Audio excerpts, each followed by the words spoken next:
Hello guys, this is your friend Naruto Audio Fanfics and we are back with a new fanfic. Which is what if with the help of Kurama, Naruto leaves the village and build harem with Yugito Samui&karui, Part 1. And if you enjoy this fanfic then please press the like button and subscribe to my channel for more fanfic like this. And now let's start the fanfic. The previous day had a dark origin for the entire village of Konohagakure no Sato. But more so for a certain 7-year-old blonde child. Yesterday was the day of his birth and he absolutely dreaded the gifts he receives from the villagers. This year was the third time. After the first encounter he woke up in a ditch filled with dirt and trash, mixed with his own blood.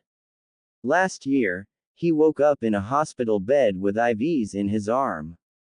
At first he was rather glad of the outcome, until he noticed that it was water entering his bloodstream, instead of medicine. If you ask him personally, of the two, he appreciated the first. Because at least he knew exactly who his enemies were and who his friends weren't. Since this was the third time, this got him wondering just what he would wake up to.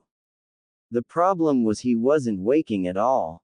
Before he panicked he realized that he was neither conscious nor unconscious, but in between. There was one more thing of note. Water, and a lot of it. It was surrounding him entirely.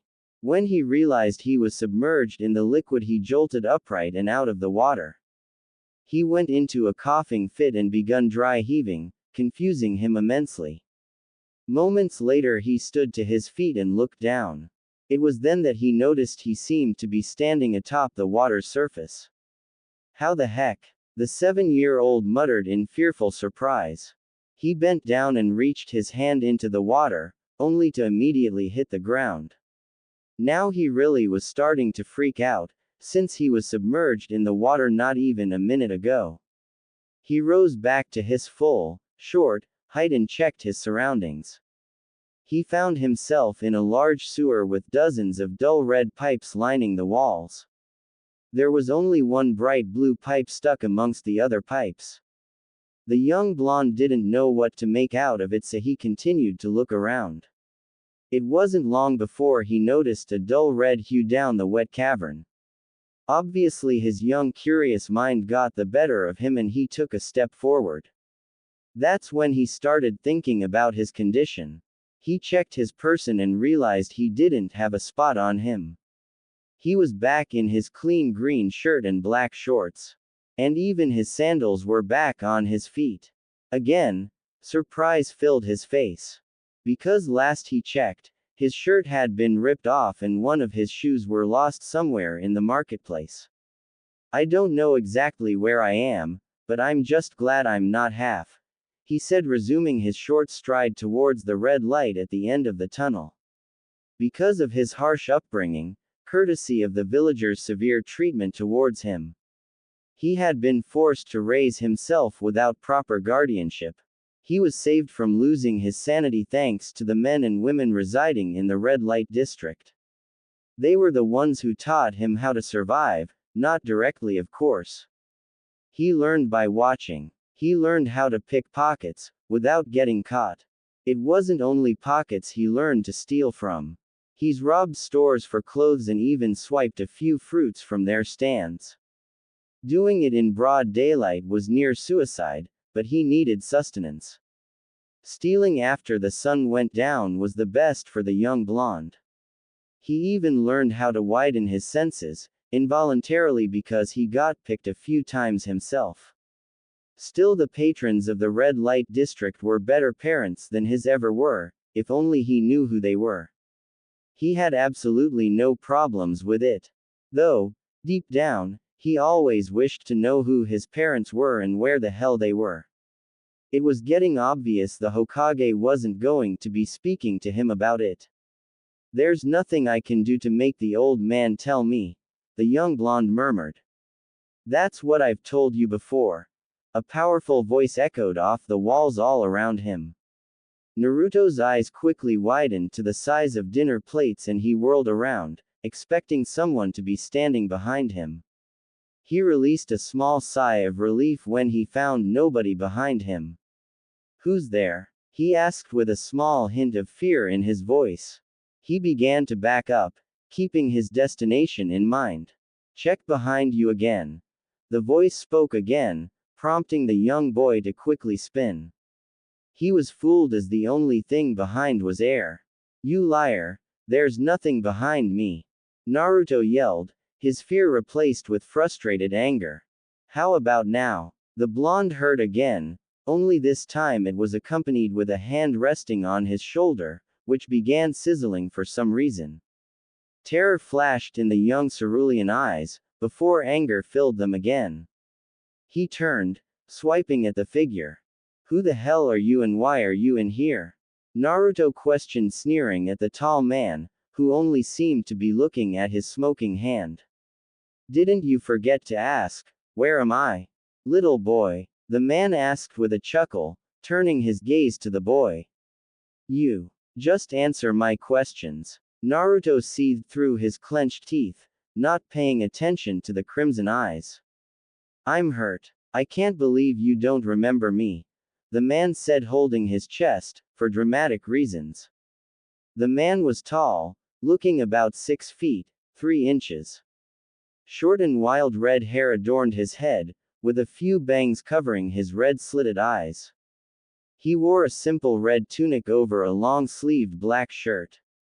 His camouflage-styled, red and black, pants were taped at the ankles. Lastly, his black boots ended his attire. Perhaps, this will refresh that dull memory of yours, he said, smirking, as he rose his hand and snapped his fingers. The sound echoed off the walls, causing all the pipes in front of him to brighten instantly. The new light cast a shadow behind the man. It revealed a new figure, a much larger figure. The shadow resembled a large roaring fox with 9 equally large tails. Recognition flashed through Naruto's ocean blue eyes. You're the fox. So I'm in my mind. Naruto said, looking around again. Wow, what a dreary place. Not what I remember last time I was in here. Naruto murmured, his anger dissipating for the time being. The newly revealed Kyuubi nodded. Yes, you were only 4. Your first beating. You don't need to continue. I already know what happened, I was there. Naruto said, walking down the tunnel. The two soon walked into a humongous room with a cage taking an entire side room. The blonde looked behind him, to see the apparition of the Kyuubi vanish, with thin traces of smoke returning to the cage. I'm not surprised you returned. It was only a matter of time. A deeper, more demonic voice said from behind the bars. The face of the 9 tails appeared from the shadows, a large toothy grin splitting its face. The fox itself was easily the size of the Hokage mountain, if not bigger.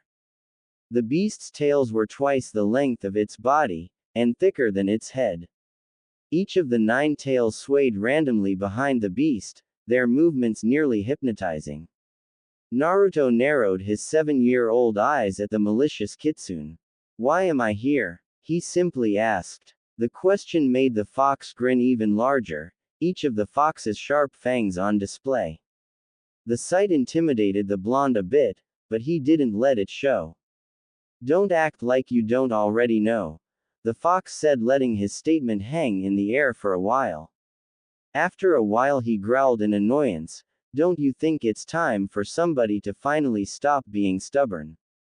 Let me tell you the truth of your heritage, because we both know the Hokage is never going to reveal such delicate information, the kitsune said, closing its mouth to appear more friendly towards the blonde. The young blonde looked down at his feet as he thought about the fox's word. It was true, 3 years ago he learned of the fox's existence inside of him.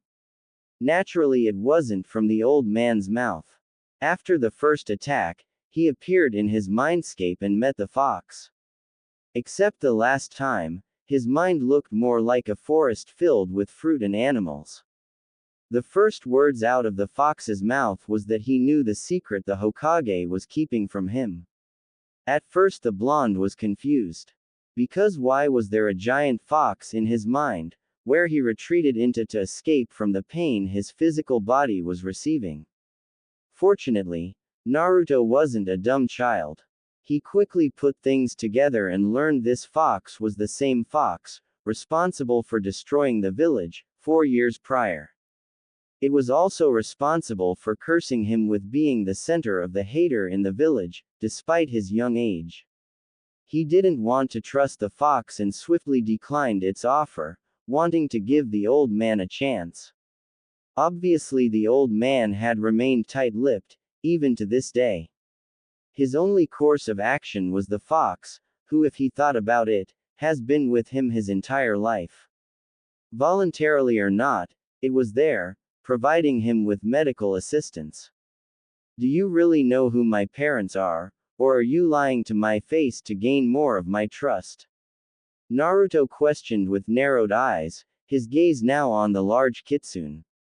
He knew, somewhere in the back of his mind, the old man was never going to reveal such a guarded secret. So, the fox really was his only source of truth. The Kyuubi's chuckles filled the room, before it became roaring laughter. Pretty insightful, for one so young. Sadly, that is not my intent, well, at least not through lies, the fox said truthfully. He looked at the fox with different eyes. They were the same color, but they were no longer the eyes a child should possess. Before you tell me about my parents, what's your name? He asked, shocking the tailed beast. The large grin lessened as he wasn't expecting the question. This is a big surprise. He's the first to ever ask my name. The fox smirked. Actually, he's the only one I've talked to since my series of sealings. The fox thought again. You truly are different. It's Kurama. My real name is Kurama, he said softly before he began telling the blonde what he wanted to tell him years ago. Reality. Dirty ditch. Naruto awoke to find himself shirtless, shoeless, and an additional assortment of cuts and bruises covering his body. His blue eyes were darker, the same as when he was in the mindscape with the fox. Said fox had just revealed so much information that he left as soon as he was finished. He didn't have any questions, as the answers were given to him. He let out a dark chuckle when he noticed the sun was replacing the moon. I should have known. Nobody wants to help the demon, especially not the leader of the bunch. Naruto muttered. Even when I'm the son of the late Yondaime Hokage. He added softly. When that information was told in the beginning, he had to admit he was starting to really hate his old man. But in the end, he had to give the man his respect. He saved a bunch of worthless villages, but gave his son power beyond his own imagination, a fair trade if you ask Naruto. He struggled to stand to his feet, grateful Kurama was nearly finished with healing his wounds. He noticed he was near the edge of the village, so he leaned against a tree, to keep his weak knees from falling beneath him. Those bastards really hurt my legs. I guess they didn't want me running anymore. He thought, feeling the telltale signs of healing tissue regenerating under his skin. He stood against the tree for what was easily an hour. Just standing there, with nothing but his thoughts. It was obvious to him that nothing good would come out of staying in the village. He didn't have to put up with this any longer. Some civilians living near the edge of the village emerged from their houses to see him standing against the tree. One of the men smirked at the sight. I bet he knows his place now. We've finally broke him. Another man walked up to the first with a smirk of his own. He stayed right where we left him, like a good little demon. The first man's wife sneered at the demon. I don't like the way it's looking at us, she said, making the others smirk in agreement. Let's have some fun then, the two men said together, menacingly walking towards the young blonde. The wife was just a few feet behind them, following with the same malice in her stride. Naruto watched them coming closer to him. What the did I do this time? I'm tired of taking their beatings without defending myself. It's time for me to fight back. Naruto thought, pushing off the tree. He didn't really know how to fight, but he's had a peculiar feeling year after year that he's ignored. What the young blonde didn't know was, that feeling was something called killer instinct. It was similar to killer intent, except he was born with the natural impulses. It was ingrained into his DNA, having Kurama inside of him, only increased that desire 100-fold. How he ignored that feeling showed that his strength of will was overwhelming. The way that it worked, was it simply allowed him to see weak points in his opponents that will result in a kill. It was only useful for ones without the experience and couldn't see the openings themselves. Simply it just made killing seem like a simple thing. There's no remorse afterwards that most others feel. What I'm trying to say was that it provided you with a strong analytical gaze.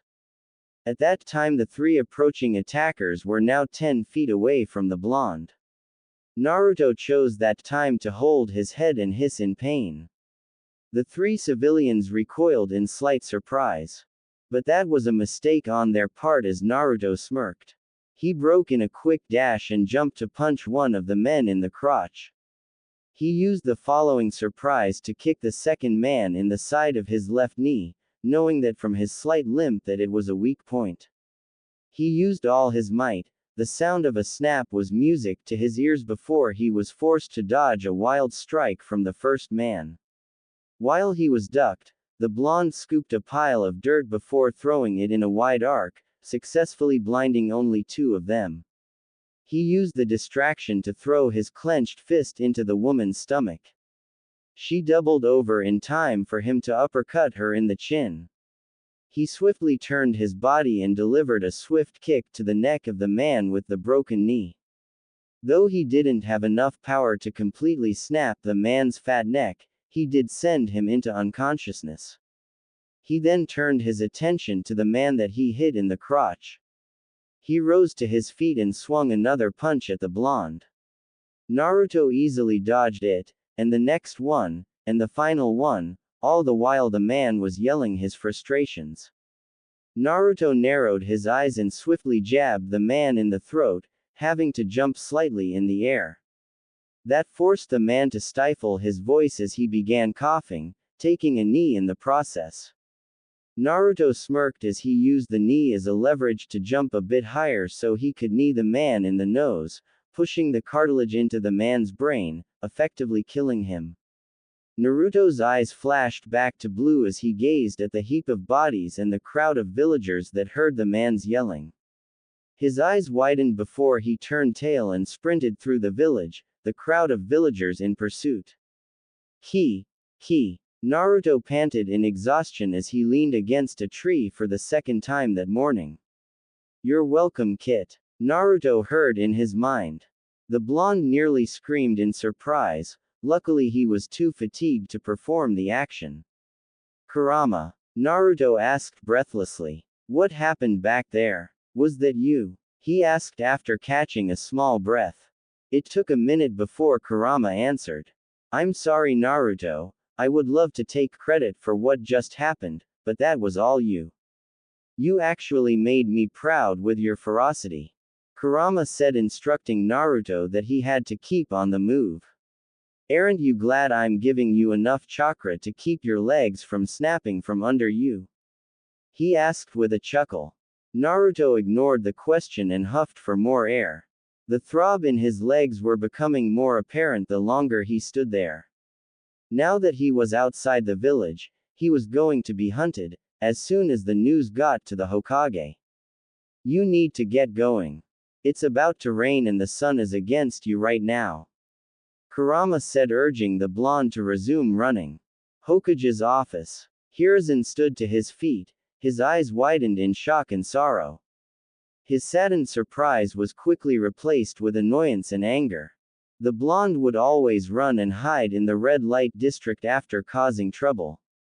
He wished it was that simple this time. He was not offered that luxury.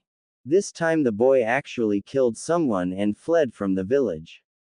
He got the news about the runaway 5 minutes ago, from an unnamed Chunin. Already the search was against him. The approaching rain saw to that. Damn. He muttered, walking to his window, clenching his fist. Inuzukas and Abarames will be useless in this approaching weather. Contact 10 Hyuga Jonin and 39 Chunin. The Sandame ordered his hidden Anbu agents. From what he understood, the blonde was already injured. He wouldn't be getting far, so his Anbu weren't all that necessary. Back with the blonde. The young blonde ran for 30 minutes before the first drop of rain pulled him from his concentration. Now aware of how long he's been running, his body roared at him to halt his actions. Suddenly the fox began talking again. Kit, give me control of your body. There's a den of mine in the area. If I can get you there quickly, you can rest easily. You don't have to worry about being followed, the rain will wash away your scent. Kurama ordered. Naruto had no choice but to relinquish control of his body. When he did that, he felt as if he was watching himself in third person. He noticed the changes to his face. His eyes turned red, with his pupil elongating, vertically. The marks on his cheeks grew darker. His canines jutted from his mouth, just a bit. His hair quickly thickened and grew bushier. Honestly, he didn't like the feeling of being outside of his own body. He looked cool though, and he noticed he was moving faster than when he was in control. Thankfully, he didn't have to experience the feeling any longer because Kurama stopped at a small hill near a large pond.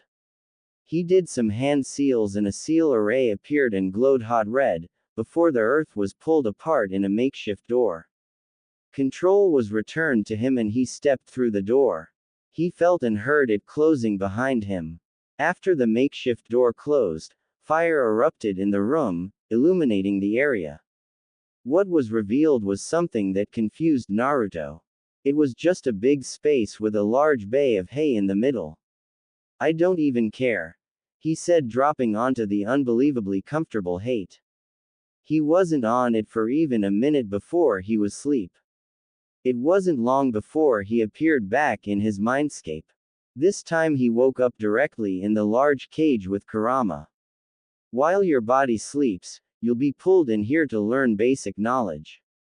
You would surely be exempt from such an education if you were to stay in the village, he said, manifesting himself in his human form so he could better instruct the blonde.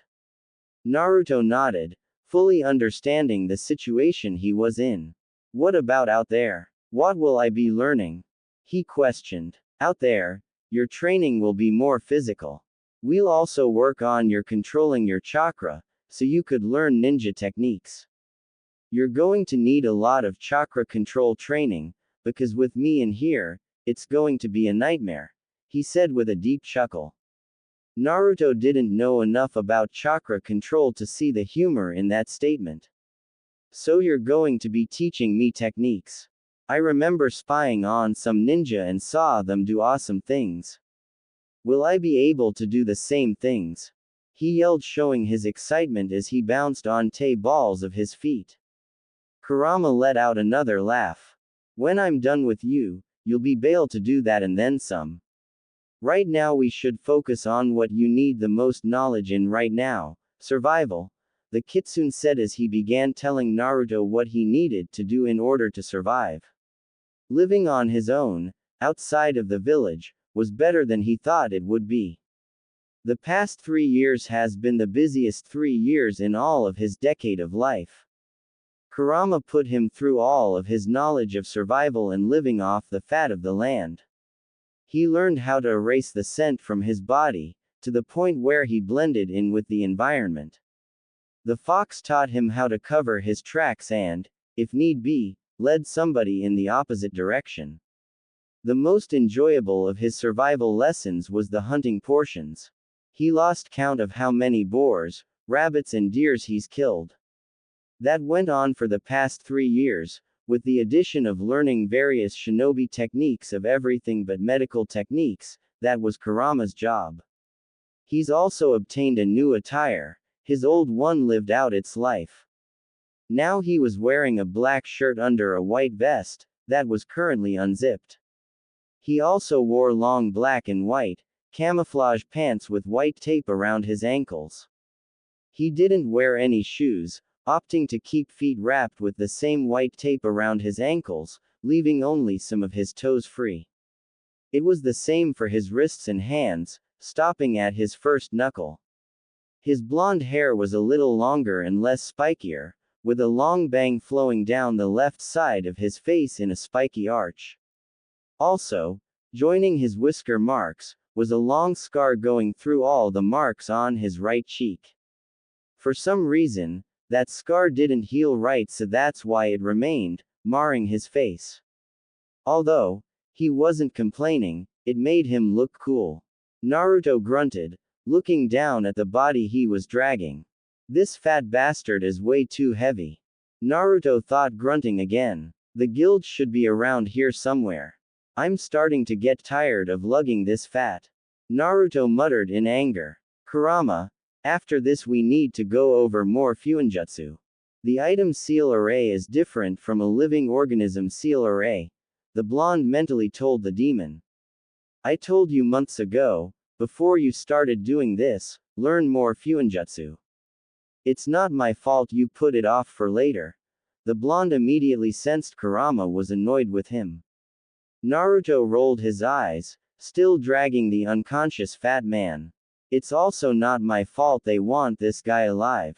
The other 4 guys were wanted dead or alive, it's just the course of the fight had them dying on me. Naruto thought out loud with an annoying huff. It is surprising an Akamichi defected from the village. Kurama said. And an evil one makes it all the more surprising. Who would expect that to happen? The kitsune added. Naruto grunted, not caring about the former clan member. He's lucky he's wanted alive, or I would have killed him. The blonde thought with disdain that made him question why he even accepted the bounty in the first place. Of course, Kurama said with a viscous smirk. All conversation with the fox ceased when the blonde arrived at a medium-sized, brown-colored, building. It was 2 stories, with only 2 visible windows for each floor. The roof was flat with a large bird cage on top. The population around the building was minimal, compared to the other guilds he's been to. A total of 15 individuals were outside, conversing amongst themselves. Some nodded to him, impressed with his capture. He nodded back, returning their respect. He knew personally that they only showed him that kind of respect was because of the small stature, common with his age. Hey kid, you need any help with that body? A voice spoke to Naruto's right. The blonde didn't spare the man a single glance, instead opted to continue dragging the living body. He rolled his eyes at the man's offer. No, I don't. He swiftly declined. He made that mistake with his first bounty. He stupidly accepted someone's offer to turn his bounty in, while he used the bathroom and they stole his money.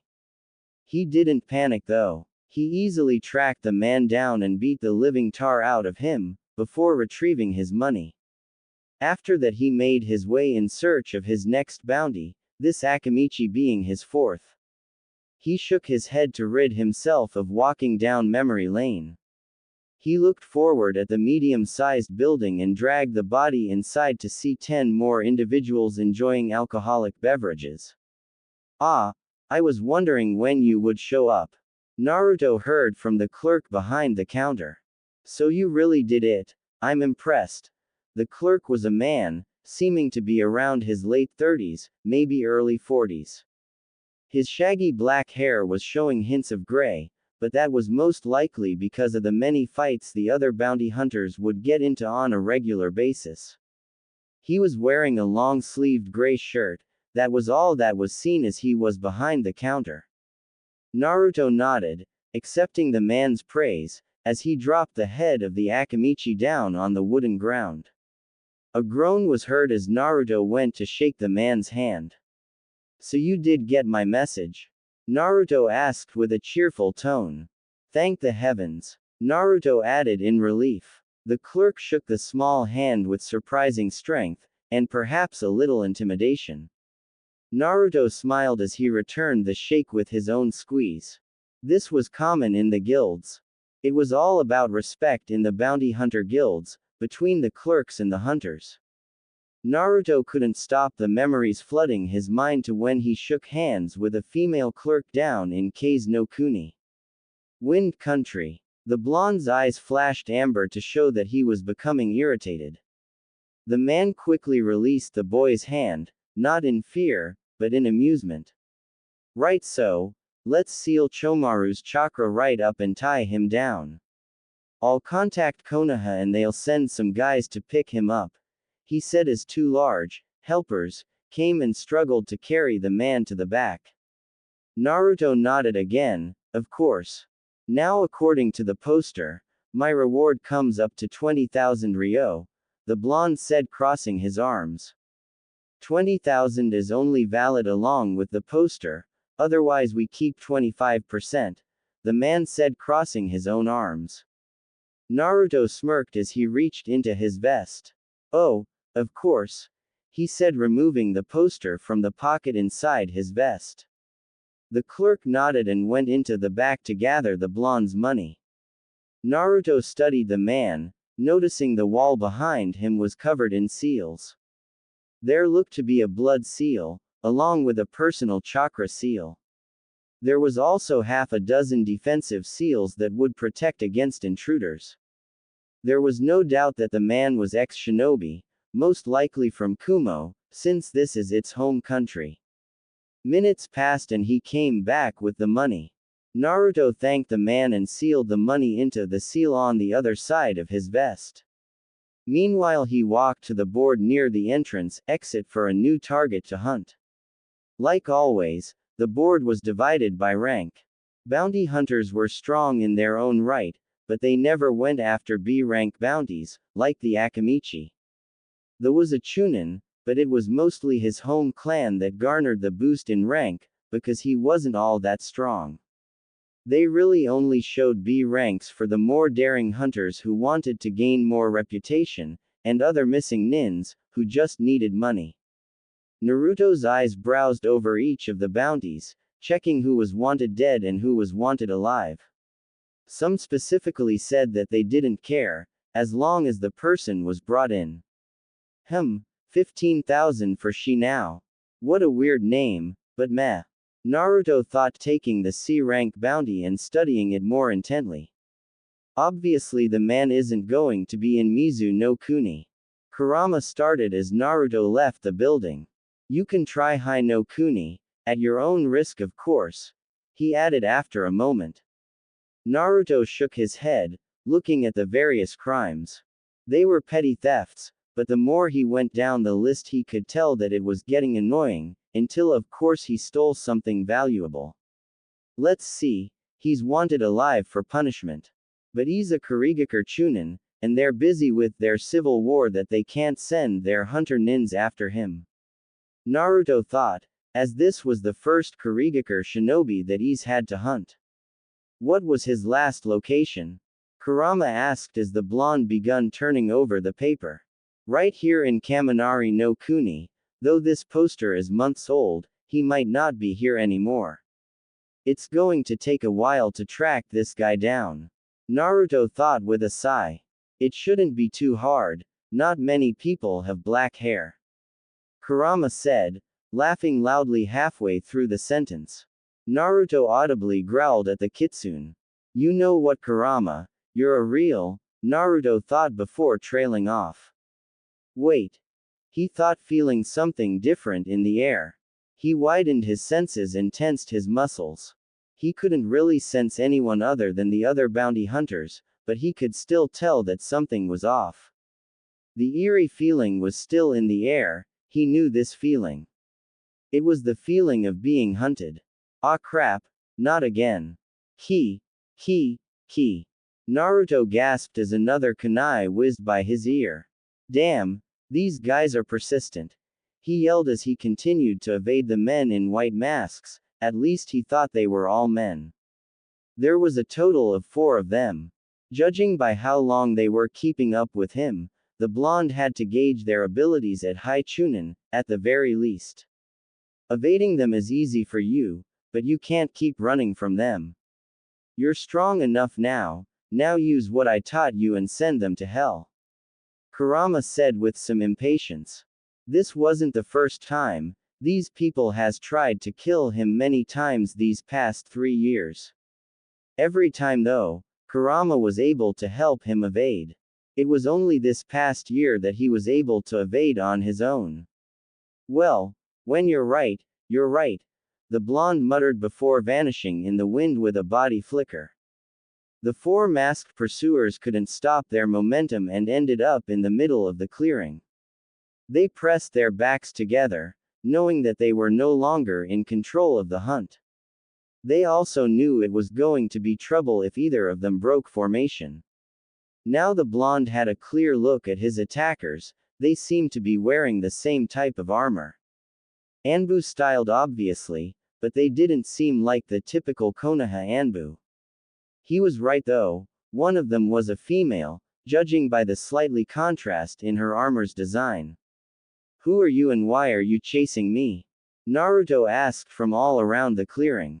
He watched them all turn and face his location, having sensed, milliseconds before, where his chakra originated. Having no choice but to reveal himself, Naruto's fingers twitched in anticipation. We are nobody.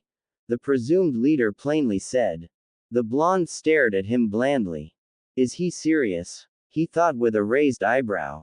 Be cautious, Naruto. Remember, they're skilled, and have more experience than you.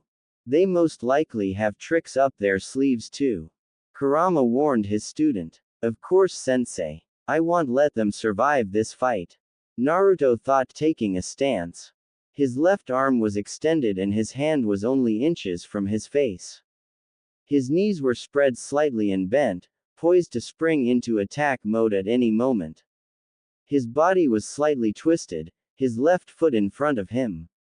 Lastly, his right arm was behind his back, with his fingers still twitching every now and again. The 4 masked assailants lined up horizontally, before spreading out across the wasteland-like area. Naruto narrowed his eyes as he glanced at each of his opponents. He's never fought more than 3 people at a time, but it looked like he didn't have any other choice. Well, there's no time like the present, he said, hoping it would throw his enemies off. He dashed forward at surprising speeds. The others immediately tensed, switching to defense mode. Before he reached them, the blonde vanished in a burst of fire. Flying embers caused the team to scatter in different directions. He reappeared near one of them and his fist turned fiery red. Kaden. Hano no Danmaku.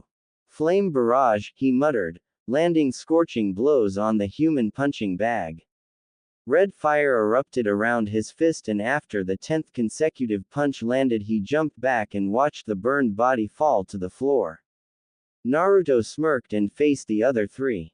It instantly dropped when he seen the 4th one rejoin them.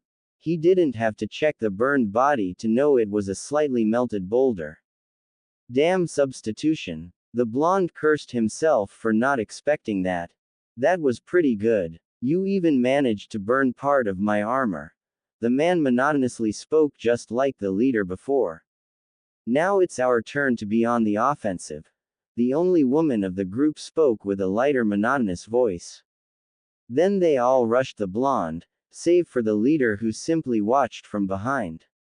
Naruto let out a surprised shriek when he felt his ankles being grabbed from below. 5. He yelled in his mind while physically struggling, but to no avail. They closed the distance in seconds. The first man swiped at him, with what looked like iron claws poking out of his gloves. He dodged the swipe by bending backwards.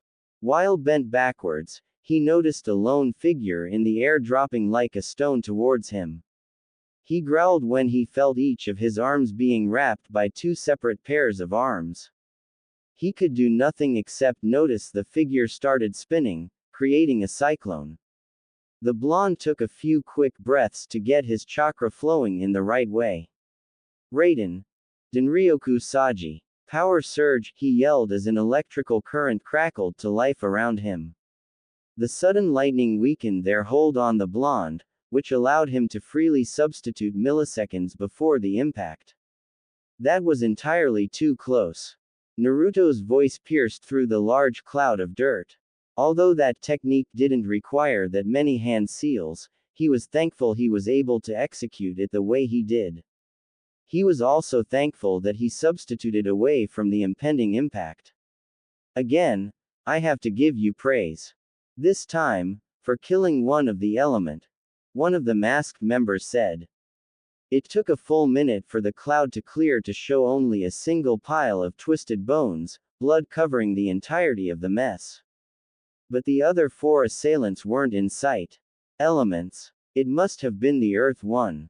Naruto thought, scanning his surroundings, now knowing that he was once again being hunted. Do you even care that one of your teammates is dead? Naruto asked, again expanding his senses. Care? What is that? One of the assailants said as a single kunai with an explosive tag tied to it, flew from behind a boulder.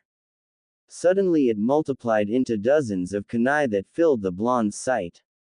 Also, a second after the multiplied projectiles were created, his comrade appeared behind them. Futon. Datapa. Great breakthrough, she said before blowing out a large gust of wind, speeding the wall of kunai. Naruto's eyes widened as he quickly turned around and ran for his life. You crazy bastards! He yelled out, running as fast as he could. He mentally listed off his techniques, to see if either one could successfully protect him from this danger. If he sent out a pulse of chakra to set the tags off prematurely, there was a chance they'll speed up so fast he'll have no chance to do anything else. He mentally kicked himself when he forgot about what he just used a few minutes ago. A quick kawarimi later and he was safe from the explosions which went off seconds later. Alright guys, if I die, don't tell anybody about this part of the fight, he said, turning to see all 4 of them together. I'm serious, he said with a pleading look. He didn't get any kind of response from the 4 remaining elements. I hate you guys, he said with a frown. I guess there's no way to keep you guys from telling if you're alive, I'll have to change that, he said before they threw another salvo of sharp projectiles at him. His right hand started glowing and he unsealed his special weapon, a scythe. He quickly twirled the weapon in his hand to deflect the sharp projectiles. His scythe looked old in a sense. The 66-inch shaft was crafted from the finest obsidian. The curved blade itself was around 4 feet and sharpened on both sides.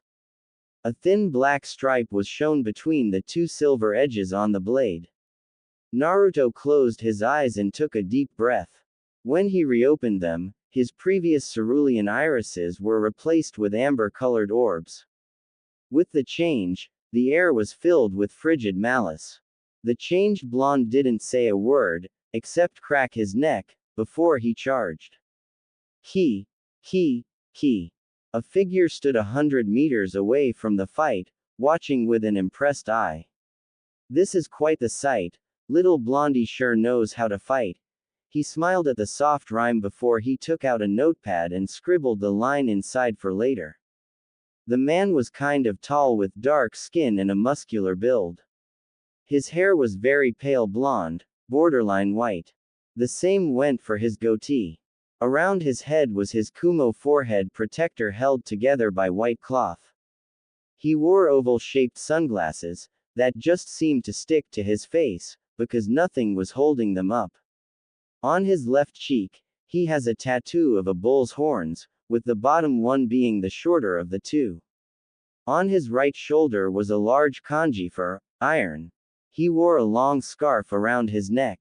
He also wore his village's standard 1 strap over a single shoulder flak jacket, and a long red rope belt tied around his waist. He didn't wear a shirt under his flak jacket. He also wore Kumo's standard hand and shin guards, and shinobi sandals. On his back was a bulky sword holder, that held all 7 of his swords. Don't intervene, I want to see what Kurama's done with the boy, a voice said inside of the man's head. Not that I was going to, I share the same feelings as you. Ki. Ki. Ki. The fight hadn't been going on for long. Naruto's eyes scanned the three remaining elements. They pierced through the masks, causing him to smirk at their dwindling numbers. He surprised the water element when he swung his scythe earlier than expected, releasing a blade of fire the man couldn't dodge in time. It ended with him being bisected horizontally at the waist. He knew he had to pick them off one at a time, and not use the same tactic more than once. Now they were more than aware of his fire affinity. He had to admit, he may be strong, but he didn't like long battles. He wasn't made for them, at least not yet. It was then that a thought came to mind. I haven't used you in a fight yet, Kurama. How about you give me some chakra? He asked. He initiated his initial transformation as soon as the trio wove through different sets of hand seals. They then launched a fireball, wind bullet, and a lightning bolt at him. The changed blonde smirked as he gripped his scythe tightly before jumping to the side. He landed on a boulder and instantly rebounded off into the air. He started spinning horizontally as the air around him began to distort with heat. Kaden. Hano no wa. Flame wheel, he thought, getting a little dizzy. He released the chakra and sent the flames down to the earth. He watched, with dizzied eyes, as the assailants jumped out of the way. The two remaining males drew their tantos from their backs and dashed to where the blonde was going to eventually land, while the other prepared a set of hand seals. Naruto grinned, temporarily resealing his scythe. As soon as he got within range, about 10 feet, he swung both of his arms in a wide arc, roaring loudly.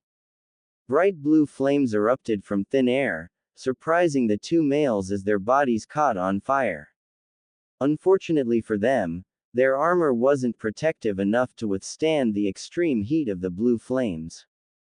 Piercing screams were heard from the previously emotionless warriors, as their bones were quickly charred to ash. Naruto watched with bloodlust eyes, as he successfully ignited the air with blue flames. Usually he would have to be concentrating really hard to do that, but of course using some of Kurama's chakra made it easier to manipulate. His ear twitched as he roared in triumph. He had only used a bit of Kurama's chakra, most of that was because of him. He was getting closer to full control. I'm almost there. He muttered, his crimson eyes returning to blue as he clenched and unclenched his fist in thought. His danger sense went off and he barely braced himself before blades of wind launched him backwards, while simultaneously cutting into his arms and attire. Blood splattered against the rock he crashed into, cracking it slightly. He grunted in pain as Kurama worked to heal and close the wounds on his arms, as they took the brunt of damage. You idiot, pay attention. You can celebrate when everyone's dead. Kurama yelled in rage, sending as much chakra he could through the seal to heal his container. Naruto grunted in agony. He didn't take as much damage as he thought he would. It was just that he hit his head really hard, and it made him super dazed. His eyes were half-lidded and he noticed the woman walking closer to him. His heart pounded, painfully, in his chest as she inched closer to him. He noticed she was swaying her hips slowly, an action she was ignorant to. She slowly started unsheathing her tanto. Naruto sat there, mesmerized in a trance, having never seen something that was a mix of danger and arousing. His arms were hurting like hell, but if this woman was going to be the end of him, it would really piss him off. When the thought of her killing him came to mind, his eyes immediately flashed crimson amber. He forcibly extended his arm while simultaneously unsealing his scythe. The weapon of death was already going full speed in motion, when it appeared. The woman assassin had expected something like this to happen, so she stopped short of the weapon's full distance. Unfortunately for her, Naruto used the force of the thrust to grab the end of the scythe and released the contraption that kept it sealed.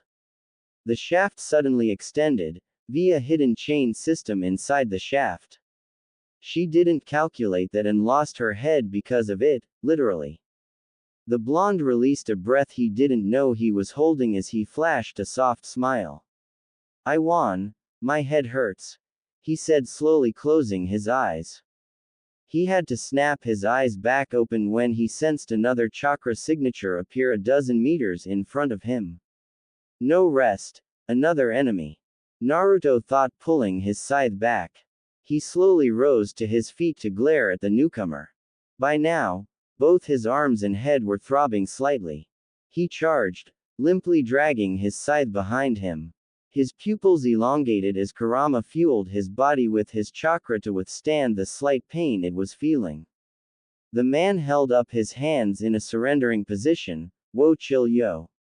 I ain't the enemy, I'm your bro. But Naruto paid it little mind. At the moment he saw the man as an enemy. He swung his scythe with all his power. It simply breezed by the man. The blonde just simply used the momentum to keep on spinning. The man kept backing up, dodging the blade from cutting into him. Naruto then slammed it into the ground and used it like a pole vault. He then launched himself into a flying fist. The Kumo Jonin caught the fist and chopped the blonde in the neck, effectively knocking him out. He's so puny, but so bothersome. That's it, I'm done, I'm going home, gonna get my drink on, son, yeah, he said, kicking the blonde's body up onto his shoulder. 6 hours later, Mindscape. Naruto sat in a room that only had one window and sadly it let no light in. Kurama, how long has it been? Just let me out. The blonde said, his arms bound by thick beige rope. Stop with your whining. You know damn well you're still getting punished for that fight. The fox said, his voice dripping with anger. Naruto groaned as he was forced to relive his shame. The entire time he was unconscious was spent in a never-ending loop. He was forced to watch himself in third person and every time he regretted not being fully attentive. Although he braced himself for impact, he still obtained some damage. And then attacking the other stranger who appeared out of nowhere, ignoring Kurama's warnings not to fight the man. He realized after the 50th time that this was also a test in genjutsu. His goal was to successfully end the looping illusion. But after the 100th loop, he reminded himself that breaking out of a fox's illusion was easier said than done. It wasn't as simple as causing yourself pain to disrupt the illusion. It was only now that he realized that he was in his own mind and he just needed to regain control. Again, easier said than done, but nothing was impossible. He concentrated for what seemed like hours, and in his mind, it was. He's been sitting in the Indian position the entire time, his fingers in the ram position behind him. It was doing next to nothing in help in canceling the illusion. He cursed at himself for not having more mental power. Wait, mental power. I'll just give myself more power and then break out. He mused as everything brightened around him before shattering. Reality. Naruto noticed he was back in the real world when the sound of beeping machines echoed in the background. The sound was alien to him, since the single time he woke up in the hospital, the machines were off. That's when it hit him. Wait, machines. He thought, snapping his eyes open, only to quickly close them as the bright light nearly blinded him. He opened his eyes again, albeit at a slower pace, and scanned the room. He looked to his right to see a window, proudly displaying large clouds and a portion of a mountain's peak. Whoa, I'm high up. He thought out loud. Of course you're high. How else would we hide in the clouds? A voice spoke to the blonde's left. Said blonde stiffened in shock. He'd been scanning his surroundings for signs of malicious intent, the entire time he's been woke, so about 2 minutes. He turned his head, slowly, to gaze upon a mountain of muscle wearing the Kumogakure cage cloak. He widened his eyes at the large man. Other than the cloak, he wasn't wearing any other upper attire. though he was wearing a large set of golden bracers on both of his arms. Thankfully, he was wearing a pair of dark gray pants. Another thing of note was the large golden belt, displaying a boar's face. Damn, you're huge. The blonde couldn't help but yell in surprise. The mountain of muscle let out a boisterous laugh. I have to say, you're far more interesting than I could have imagined. I'm sorry for being rude, the Yondaime Reikage. Naruto's eye looked at the man's hat atop his head and nodded his head, already knowing what his status was. I'm sorry for my rudeness, Reikage-sama, the blonde said, hoping he'll accept his apology. Whoa, I'm in Kumogakure, he added, amazed, once again looking out the window. No need for that, it should be me apologizing. My brother told me about how he found you, I'm sorry for his actions. Maybe if had acted soon, you wouldn't be in here. Spoke with a soft tone. Naruto stared at him in thought, before he closed his eyes and leaned his head back. Your apology isn't needed either. I'm in here because I wasn't paying attention and was reckless. At the time, I thought he was another enemy, coming to finish the job, so I attacked. Obviously it didn't end well. Naruto said, opening his eyes to search the room for any other people.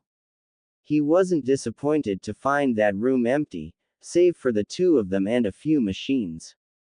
Naruto, he knows I'm in here. I can also feel two of my kin in the village. Kurama explained, making Naruto mentally nod. So he turned his view back to the window, again marveling at the height he was. Surely there must be some alternate reason I'm being visited by the Reikage. Or why I'm even in Kumogakure. Perhaps it has something to do with the 9 tails in my gut.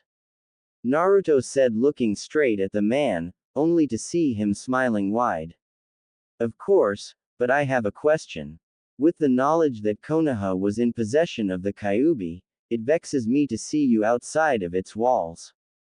Why is that? I would have been sure they would try to hold on to you for as long as you lived. I asked, crossing his arms, now donning his cage face. Naruto looked at the man's face for a full minute before he leaned back again and lowered his eyelids. To make a long story short, I left, he said with a long sigh. I nodded, fully understanding. His fingers were busy scratching his beard in long, thoughtful strokes. I know what you've been through. My brother faced the same treatment for years, after becoming the container for the Hachibi. The same went for Yugito-chan, the container for the Nibi. Everything changed after they earned the people's respect, like any other shinobi under my command, he said, smiling at the blonde's shocked face. Naruto couldn't believe what the man was revealing. So the people here aren't all that prejudiced towards Jinchurikis? Naruto questioned with a hopeful tone. I chuckled at the young boy. In this village, containers are now treated with respect. After my brother gained complete control of his biju and began teaching Yugito how to do the same, they began to be treated like the heroes they are. I'm not going to lie though, even that took time, he said, feeling proud of the changes his villagers went through. Naruto looked at it with large, nearly pleading eyes. He had promised himself that he would never join a village that hated his kind, that's why he didn't stay in Suna. That and because it was way too dry over there.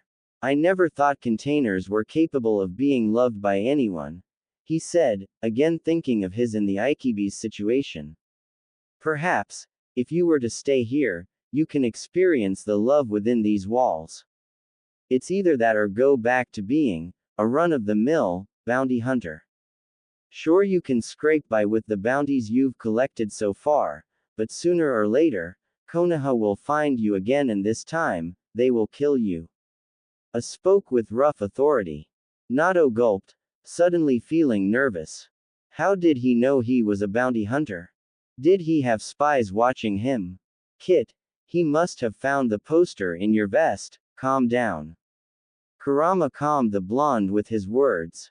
The blonde mentally sweat dropped in embarrassment. Oh. he thought, mentally rubbing the back of his head. He looked at A, who was now looking out of the window. He was no doubt loving the look of serenity of his village. Konoha already found me once. Even though I know next time, I won't be so distracted, I'll accept your invitation to stay in the village, he said as a slowly turned to face him.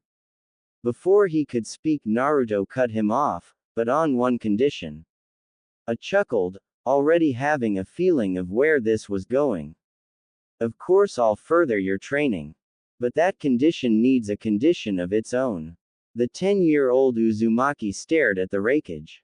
The man already knew what he wanted, but the blonde didn't know what the man wanted. As long as we reach a fine compromise, I'm cool with anything, Nato said as his stomach growled. Naruto rubbed his head in embarrassment as he couldn't think of when he ate last. Smirked as he returned his gaze back out the window. I'm glad to hear you say that. He spoke mysteriously with a haunting chuckle. Naruto didn't know how to take that, but something told him that it was going to be an exciting event. A full year passed, with the blonde's training reaching new peaks. The training A was still putting him through was supernatural. If it wasn't for Kurama's healing and encouragement, he would have given up. His brother, Killer B, gave him plenty of further instructions for tapping into Kurama's power. Though anything after 5 Tales of version 1, there were complications. And don't even get him started on anything version 2 related. The seal was preventing more of Kurama's chakra from reaching the blonde.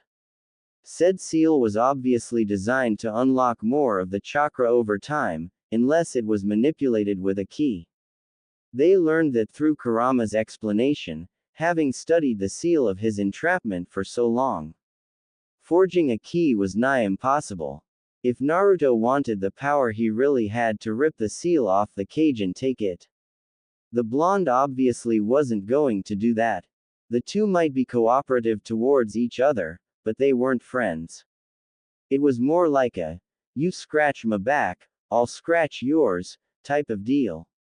The fox trains and heals him, while the blonde stays alive and entertains the fox with lots of battles and deaths. Killer B had to give the 4th Hokage his props for the masterful seal. Naruto was peeved he couldn't progress any further. He was calmed by Yugito Ni, who has also been receiving instructions from B. But could he really complain? Again, after another year, he looked back on the events that led him to his freedom and smiled brightly.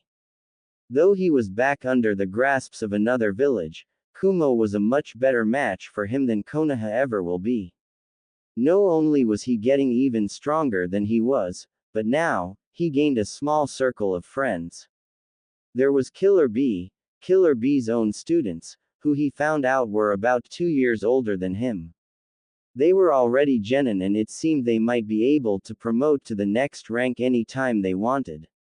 A man named Darui was like a cool uncle to him, with his smooth attitude.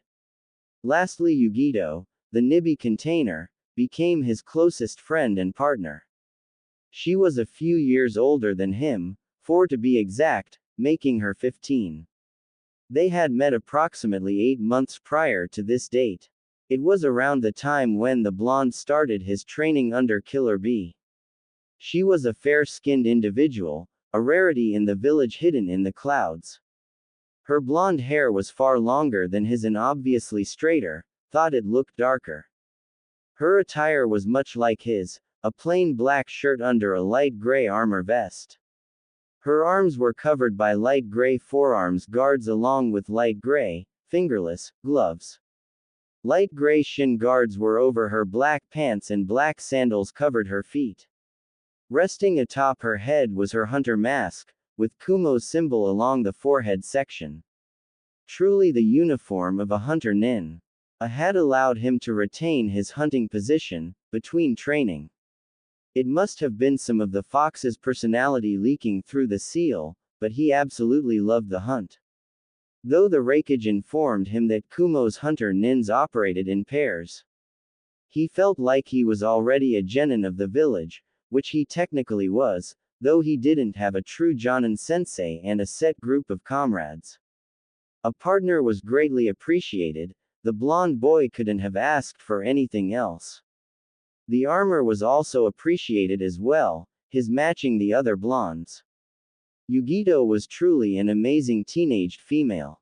She was one of the hunter's rising stars, having chosen this profession at the timid age of 10. You could say she was a mentor to Naruto, though there wasn't anything new for Naruto to learn in the hunting game. Naruto's attire was slightly different, obviously being designed to fit males. His mask was also resting atop his head as he looked over at Yugito, who he was running beside. B rank, Raijin Sawagaku, missing Nin from Kumogakure. Crimes consisting of rapes of women, young girls and even a few young boys. Let's see, he also killed off his last team and attempted arson of the Raikage building. Our most recent intel says he was last seen in the next town. Yugito said firmly, keeping the disgust from her voice, whilst she continued running towards the mentioned town. I don't think he's very smart. He's had 7 months on the run and he chooses to remain inside of Kaminari no Kuni. He must think with his muscles. Naruto said, shaking his head. You were the same when your muscles started developing. Yugito said, briefly running closer to the other blonde to poke his bicep. Plus, he might think that we would search outside of the country, instead of inside. We would still be, if we hadn't gotten the intel about his whereabouts. Yugito added. They continued to run in, uninterrupted silence before arriving at a cliff. Said cliff overlooked a rather large town. A town, neither of them has gone to, though they were still familiar with the area. We should change our clothes, you know, look the part of children wandering the streets. If he was to see our armor, it would immediately tip him off of what our intentions are. Yugito said as they looked over the village. The Uzumaki looked over at her with a grin. Great minds think alike. This'll be the perfect time for you to slip into something more comfortable. Naruto said, watching the other blonde. That was Kurama's idea. He immediately added, clasping his hand over his mouth, while widening his eyes a bit. She visibly stiffened before walking towards the only large boulder around. Laughing echoed in Naruto's mind. I think that was an invitation, Gaki. The large kitsune said between hiccups of laughter. You're gonna get me in trouble, furball. Naruto chastised the demon. Naruto nervously chuckled and took a step in the other blonde's direction. He immediately stopped when a kunai suddenly appeared, in a flash of steel, right near his foot. Alright, I'm definitely in trouble. I'll just change my own clothes somewhere else, he muttered, walking in the opposite direction, his head down. The two blondes weren't going to meet up with each other, until either of them finds their target, plenty of enough time for her to forgive and forget. Until then, they were just going to communicate with each other using their two-way radio thingies. That is, if the leader of the duo wanted to speak to him. At that moment Naruto put the aforementioned device into his ear. It fit perfectly and wasn't visible unless you were right next to him, looking right into his ear. Key. By the time Naruto reached the town below, the sun was fully in the sky, meaning it was exactly 12 o'clock noon. His new clothes were simple. Any regular civilian child would be wearing the same style of clothing. A black shirt with blue shorts and black shoes. He kept the tape around his arms, to hide his seals, but feigning it like he was injured. He even added some dirt over it. The only thing that would possibly tip the man off that the blonde had shinobi training was the scar going through his whisker marks, or even maybe, his whisker marks. Originally, he was against wearing shoes, but when the situation calls for them, he had no choice. That didn't mean he liked all the extra bulk the shoes gave his feet, at least when it was just the tape, he was able to feel the ground beneath his feet. I know you and the Nibi had history once upon a time ago, but please leave Yugi-chan and I out of it. Naruto thought, sternly, to the fox. I'll think about it. Thought about it. My answer's still no. It's amusing torturing you too, and I know my minx is thinking the same thing.